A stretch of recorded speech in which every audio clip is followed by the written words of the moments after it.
ఈ రాష్ట్ర ఆర్థిక వ్యవస్థ దివాలా తీసింది.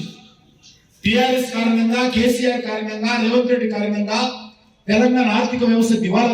దరఖాస్తులు పెండింగ్ లో ఉన్నాయి. ఇష్టాలంగా ట్రాన్స్ఫర్ చేశారు, అది కూడా ఇంతవరకు పరిష్కారంగా.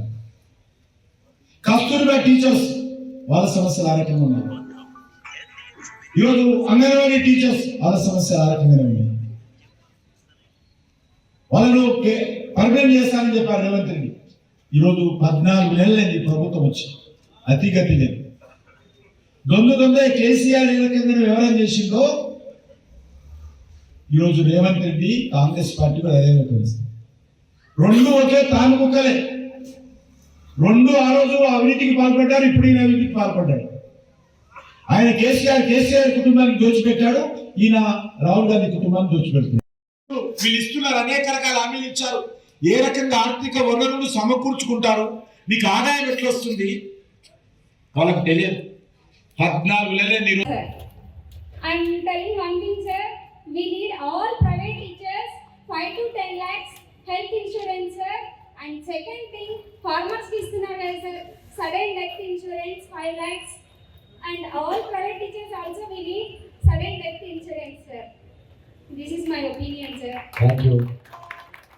అదే సార్, ప్రతి చోట అదే వీళ్ళు చూసిన అదే మాట, పార్లమెంట్ లో చూసిన అదే మాట, వెనుకబడి ఏరియా నుంచి వచ్చిండ్రు ఈ వ్యక్తి ముందరున్నారు. అదే ప్రస్తుతం చూసినట్టయితే మా ఎమ్మెల్యే గారిని కూడా అదే మాట అంటారు సార్.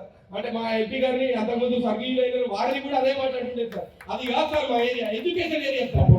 అడవిలో పుట్టాం కానీ మాకు నీతి నిజాయితీ చాలా తెలుసు. ఎంతో దూరం లేదు. తెలంగాణలో ఇంతవరకు మన ప్రభుత్వం కాదు. అదే మేము కోరుకుంటున్నాం సార్. అదే సార్, ఇంతవరకు మన ప్రభుత్వం కాలేదు. మేము గత 75 yearsగా ప్రతిపక్షంలో ఉన్నాము. ప్రతిపక్షంలో ఉండి ప్రజల తరఫున పోరాటం చేస్తున్నాం. అప్పుడప్పుడు ఎమ్మెల్యేలు గెలుస్తాం, ఎంపీలు గెలుస్తాం. కానీ ఇప్పుడు కూడా మేము ముఖ్యమంత్రి కానీ మంత్రులు కానీ తెలంగాణలో కాలేదు. ఒకసారి రాష్ట్ర ప్రభుత్వం వస్తే ఈరోజు నరేంద్ర మోడీ గారు గిరిజన ప్రాంతాల కోసము, అభివృద్ధి కోసము ప్రత్యేకమైనటువంటి స్కీమ్స్ పెట్టి చాలా అభివృద్ధి చేస్తూ ఉన్నాం. రానున్న రోజుల్లో రోడ్డు కనెక్టివిటీ కానీ, హెల్త్ కనెక్టివిటీ కానీ, ఎడ్యుకేషన్ కనెక్టివిటీ కానీ, ఎయిర్ కనెక్టివిటీ కానీ, టెలిఫోన్. ఆర్థిక వనరులు సమకూర్చుకుంటారు, మీకు ఆదాయం ఎట్లా వస్తుంది వాళ్ళకి తెలియదు. 14 నెలలు ఈరోజు రేవంత్ రెడ్డిని అడుగుతా ఉన్నాం, మీరు ఇచ్చినటువంటి హామీలకు ఏ రకంగా ఆర్థిక వనరులు సమకూర్చుకుంటారో చెప్పాల్సిందిగా కోరుతా ఉన్నాం. ఆయన దగ్గర లేదు, ఈ రోజు వరకు జవాబు లేదు. దాటేస్తాం. అరచేతిలో వైకుంఠం కాంగ్రెస్ గుర్తులో చేయగల అంటే వైకుంఠం చూపిస్తారు. అరచేతిలో వైకుంఠం చూపించి పబ్బం గడుపుకుంటున్నారు కాంగ్రెస్ పార్టీ. ఈరోజు మీకు అందరూ తెలుసు, రైతులందరూ కూడా ఎకరానికి 15,000 ఇస్తా ఉన్నారు. కౌలు రైతులకు ఇస్తామన్నారు, రైతు కూలీలకు 12,000 ఇస్తామన్నారు. కాలేజీకి వెళ్ళేటువంటి అమ్మాయి ఉంటే స్కూటీ, మోటార్ సైకిల్ ఇస్తామన్నారు.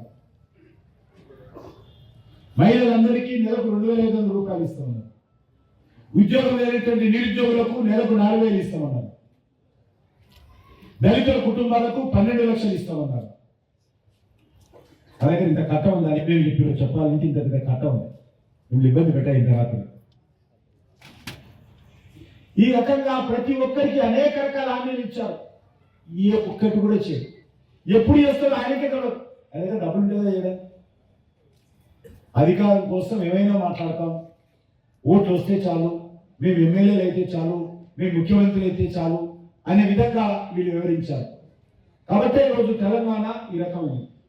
ఎందుకంటే మనము ఎంతో కష్టపడి తెలంగాణ తెచ్చుకున్నాం. ఎన్నో త్యాగాలు చేశారు మన తెలంగాణ ఆందోళనకారులు. సకల జనుల సమ్మె చేశాం. 1,500 మంది ఆత్మ బలిదానం అయ్యారు తెలంగాణ కోసం. ఇంత కష్టపడి తెచ్చుకున్నటువంటి తెలంగాణ ఈరోజు ఆగమైపోతుంది. ఈరోజు కేసీఆర్ కుటుంబ చేతిలో కొన్ని రోజులు, రాహుల్ గాంధీ చేతిలో ఇప్పుడు తెలంగాణ ఆగమైపోతాం. హైదరాబాద్ లో ఎక్కడ రాహుల్ గాంధీ ట్యాక్స్ వేస్తుంది, వేసి ఢిల్లీకి పంపిస్తున్నారు డబ్బులు. ఎవరు జాగిరే? అంతకుముందు కేసీఆర్ వేసుకునేవాడు, ఇప్పుడు రాహుల్ గాంధీ వేసుకున్నారు. ట్యాక్సీల మీద ట్యాక్సీలు. ఎంతో మంది నాయకులు గతంలో హామీ చేయలేదు. ఖచ్చితంగా సర్వే నడుస్తా ఉన్నది. అతి త్వరలో మన నెరవేరబోతా ఉన్నది. రైల్వే ట్రాక్ హైదరాబాద్ నుంచి మరి నిర్మల్ మీదుగా, ఆర్మూర్ మీదుగా, ఖానాపూర్ అండ్ నిర్మల్ మధ్యలో నుంచి రైల్వే వెళ్తా ఉన్నది అండ్ రైల్వే స్టేషన్ కూడా రాబోతా ఉన్నది. మరి దానికి సర్వే నడుస్తూ ఉన్నది. దానికోసం కేంద్ర మంత్రులు కిషన్ రెడ్డి గారు కూడా ఈ అంశాన్ని చాలా సీరియస్ గా తీసుకోవడం, మన ఎంపీ మన గణేష్ గారు ఈ అంశాన్ని పైన మాట్లాడడం జరిగింది. మరి ఖచ్చితంగా అంశంలో మనకు రైల్వే మార్గం కూడా అతి త్వరలో రాబోతా ఉన్నది. మరి అనేకమైనటువంటి అంశాలు మీకు చెప్పారు, అన్ని నోట్ చేసుకున్నాం. రేపు అసెంబ్లీలో ఖచ్చితంగా మాట్లాడతాం, మీకు గొంతుకై మేము నిలబడతాం. మీరు కూడా దయచేసి మా ఎమ్మెల్సీ ఆశీర్వదించండి, ఎమ్మెల్సీ అభ్యర్థులు ఆశీర్వదించండి, వారు ఓటేయండి. మా గొంతుకలు వారు కూడా మాకు యాడ్ అయిపోయి మాకు బలం చేకూరుతుంది, మా వాయిస్ పెరుగుతుంది. మేము కూడా ప్రభుత్వాలు నిలదీయడానికి మాకు ఒక స్ట్రెంత్ పెరుగుతుంది. కాబట్టి దయచేసి మీరందరూ కూడా మరి ఓటేసి మా అభ్యర్థులు గెలిపించాలని కోరుకుంటూ అందరికీ పేరు పేరు ధన్యవాదాలు వేసుకుంటూ భారత్ మాతకి వాస్తవం. అంతేకాకుండా ప్రైవేట్ స్కూల్ టీచర్స్ సమస్యలు చాలా ఉన్నాయి. మరి ప్రైవేట్ స్కూల్ టీచర్స్ అడిగినటువంటి ఏదైతే మీకు హెల్త్ ఇన్సూరెన్స్ కానీ డెత్ ఇన్సూరెన్స్ కానీ లేకపోతే మీకు కావాల్సినటువంటి అనేకమైనటువంటి అంశాలు ఖచ్చితంగా నేను రేపు అసెంబ్లీలో మాట్లాడతాను. మీరు ఖచ్చితంగా ప్రభుత్వం దృష్టికి తీసుకెళ్తాము, మీ తరఫున పోరాటం చేస్తామని కూడా నేను సభాముఖంగా తెలియజేస్తాను. మరి ఇప్పుడు కూడా మీరు మాట్లాడడం జరిగింది, చాలా సంతోషంగా ఉంది. ఇప్పుడు ఈ రాష్ట్ర మీకు చెప్పినవన్నీ కూడా ఈ రాష్ట్ర ప్రభుత్వం సమస్యలు. ఈ రాష్ట్ర ప్రభుత్వం ఫీజు రియంబర్స్మెంట్ అంశంలో ఇప్పుడే పెద్ద చెప్పి 8,500 కోట్ల రూపాయలు బకాయి పడి ఈరోజు విద్యార్థులను ఇబ్బంది పెట్టినటువంటి సంగతి వాస్తవం. అంతేకాకుండా ఎన్నో హామీలు ఇచ్చి వారు అమలు చేయలేక ఈరోజు ఇన్ఫ్రాస్ట్రక్చర్ మిషన్, స్కూల్లో ఇన్ఫ్రాస్ట్రక్చర్ మిషన్ కూడా చేస్తున్నారు. కేవలం ఎన్ఆర్జీ ద్వారా వచ్చేటువంటి చాలా డబ్బులతో ఈరోజు ఇక్కడ టాయిలెట్ కానివ్వండి, మీరు చెప్పినట్టుగా టాయిలెట్ కానివ్వండి, కంపౌండ్ వాల్స్ కానివ్వండి, ఇవన్నీ కూడా మేము ఎన్ఆర్జీఎస్ కేంద్ర నిధులతో వస్తున్నటువంటి నిధులతోనే పనులు జరుగుతూ ఉన్నాయి. పార్టీ పాల్గొంది. ఆ రోజు కేటీఆర్ నాయకత్వంలో దౌర్జన్యం జరిగితే ఈ రోజు రేవంత్ రెడ్డి నాయకత్వంలో దౌర్జన్యం జరుగుతుంది. కాబట్టి ఈరోజు మీ అందరినీ కోరుతా ఉన్నాను, ఈ రాష్ట్రము ఆషామాషి రాష్ట్రం కాదు. మన తెలంగాణ వచ్చినప్పుడు ప్రైవేట్ స్కూల్ మేనేజ్మెంట్గా ఉంటూనే నేను బీజేపీలో కూడా యాక్టివ్ పర్సన్ సార్. సో ఇందాక టీచర్స్ చెప్పినట్టు సార్, గ్రాడ్యుయేట్స్ సంబంధించి అనేక సమస్యలు మీ దృష్టిలో ఆల్రెడీ ఉన్నాయి సార్.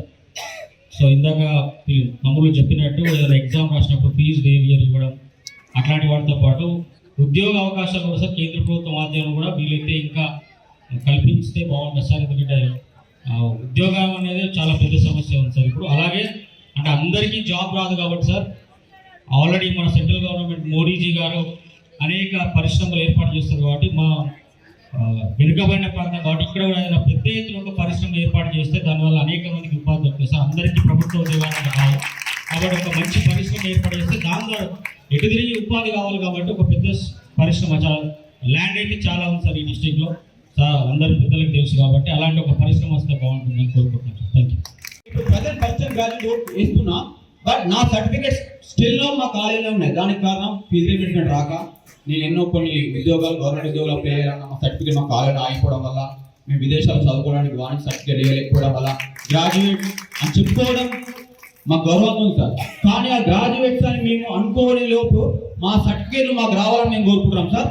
మా గ్రాడ్యుయేషన్ కంప్లీట్ అయిన ఆల్మోస్ట్ 4 years అవుతుంది. 6 years నుంచి పెండింగ్ బిల్స్ ఉన్నాయి సార్. ఆ పెండింగ్ బిల్స్ వల్ల గవర్నమెంట్ చెల్లిస్తే మా సర్టిఫికేట్ మాకు వస్తాయి సార్. మేము ఉన్నత చదువుకొని PhD లెవెల్ కూడా వెళ్ళొచ్చు సార్. ఆల్రెడీ ప్రజెంట్ మేము చేస్తున్నాం. మీరన్నీ కొంచెం ఫీజు తొందరగా చెల్లించి మా సర్టిఫికేట్ మాకు వచ్చేలా బిల్లు కానీ ఏదైనా పాస్ చేయండి సార్. ఈరోజు కాలేజీలకు ఇవ్వాల్సింది అయినా కూడా కాలేజీలో నేను కోరేది ఒకటే, ఫీజు రియంబర్స్మెంట్కు సర్టిఫికేట్ ఎట్టి పరిస్థితుల్లో ఆపొద్దు. దయచేసి కాలేజీలో మానవతా దృక్పథంతో ఎవరైతే విద్యార్థులు పాస్ అయిపోతారో వాళ్ళకి సర్టిఫికేట్లు ఇవ్వాలి. మీ తరఫున ఫీజు రియంబర్స్మెంట్ కోసం ఈ ప్రభుత్వంతో పోరాటం చేయడం కోసం మేమందరం ఉన్నాము. ఖచ్చితంగా మీరు ఏ కార్యక్రమం తీసుకున్నా కూడా మా ఎమ్మెల్యేలు, మా ఎంపీలు శాసనసభలో, పార్లమెంట్లో కూడా మాట్లాడతారు మీకోసం. కాబట్టి అన్ని విద్యా సంస్థలు సర్టిఫికెట్స్ పిల్లలు పాస్ అయిపోగానే వెంటనే ఒరిజినల్ సర్టిఫికెట్స్, పాత సర్టిఫికెట్స్ అన్నీ కూడా వాళ్ళకి హ్యాండ్ ఓవర్ చేయాల్సిన అవసరం ఉంది. ఆ దిశలో మేనేజ్మెంట్స్ ఆలోచన చేయాలని చెప్పి కూడా కోరుతా ఉన్నాను. తప్పకుండా ఫీజు రియంబర్స్మెంట్ నేను పోరాడతాం, తప్పకుండా నేను చేస్తాను. ప్రైవేట్ టీచర్స్ కూడా, ప్రైవేట్ మేనేజ్మెంట్ కూడా గవర్నమెంట్ తరఫున ఏదైనా అమౌంట్ రిలీజ్ చేసినట్టు ఉంటే